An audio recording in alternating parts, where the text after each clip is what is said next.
বন্ধুরা দেখো তো এই মাছটা তোমরা চেনো কি না?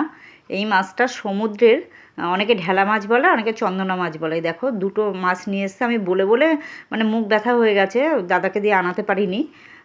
তারপরে আজকে অবশেষে নিয়ে আসলো। এই মাছটা খেতে অনেকটা ইলিশ মাছের মতো লাগে, আমার তো খুবই ভালো লাগে আলু বেগুন দিয়ে রান্না করলে। এখন তোমরা খেয়েছো কি না জানি না, আমি খেয়ে দেখবে একবার। এই দেখো মাছগুলো কেটে আমি ভালো করে লবণ হলুদ মাখিয়ে মাছগুলো ভেজে নিচ্ছি ভালো করে। দেখো পিসগুলো ইলিশ মাছের পিসের মতোই হয়েছে। আমি বলছি ছেলেকে, এটা হচ্ছে ইলিশ মাছের সদবন। বলছে তাই মা? আমি বলছি হ্যাঁ। বলছে কাটা না খুব? আমি বলছি না না, খাবি, মাছে কাটা না থাকলে কি স্বাদ থাকে মাছের? যত মাছে কাটা হবে সেই মাছের স্বাদ বেশি। হ্যাঁ দেখো মাছগুলো পুরো আমি একদম বেশি করে তেল দিয়ে ভেজে নিয়েছি। এইবার এই তেলে আমি একটু কালো জিরে ফোড়ন দেবো।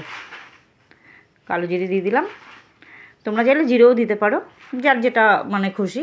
এইবার আলু আমি ভাপিয়ে রেখেছি, আলুটা এটা একটু ভেজে নেবো, তারপর বেগুনটা দিয়ে দেবো। দেখো একটু ভাজা ভাজা করে নেবো আলু আর বেগুন। মাছটা অনেকেই হয়তো বলবে এই মাছ খায়, সস্তার মাছ। সস্তা না, এখন দাম আছে এই মাছেরও, কিন্তু খেতে স্বাদ হলে সে সস্তা হোক আর যাই হোক ভালো তো লাগে। আর শীতকালে সমুদ্রের মাছ খেতে ভালো লাগে, আর সমুদ্রের মাছ যে খাওয়া কতটা উপকার তা তোমরা সবাই জানো। দেখো আলু বেগুনগুলোর মধ্যে আমি টমেটো একটা কুচিয়ে রেখেছিলাম দিয়ে দিলাম, আর এর মধ্যে ধনে জিরে আর লঙ্কা বাটা আর একটু পেঁয়াজ আছে দিয়ে দিলাম। আমি অল্পই পেঁয়াজ দিয়েছি, ধনেপাতা দেবো তো। আর কালারের জন্য কাশ্মীরি লঙ্কার গুঁড়ো দিলাম। তোমরা চাইলে লাল লঙ্কার শুকনো লঙ্কার গুঁড়োও দিতে পারো ঝালের জন্য। আমি কাঁচা লঙ্কার ঝালটাই পছন্দ করি, আমাদের বাড়ির সবাই তাই খায়। এই দেখো ঝোলটা কি সুন্দর কালার এসছে। এবার আমি ঢেকে দেবো, অল্প একটু লবণ দিয়ে দিলাম ঝোলে, দিয়ে মানে অল্প একটু বলতে পরিমাণ মতো যতটা লাগবে। দেখো ঢেকে দিয়েছিলাম, ঝোলটা ফুটে গেছে, এবার মাছগুলো সব ঝোলে দিয়ে দিচ্ছি।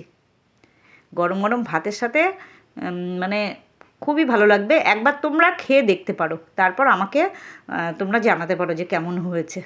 এই দেখো ধনেপাতা ওপর দিয়ে একটু ধনেপাতা কুচি দিয়ে দিলাম, বেশি দিতে পারলাম না, আমার বর পছন্দ করে না ধনেপাতা খাওয়া, ঘটি তো তাই।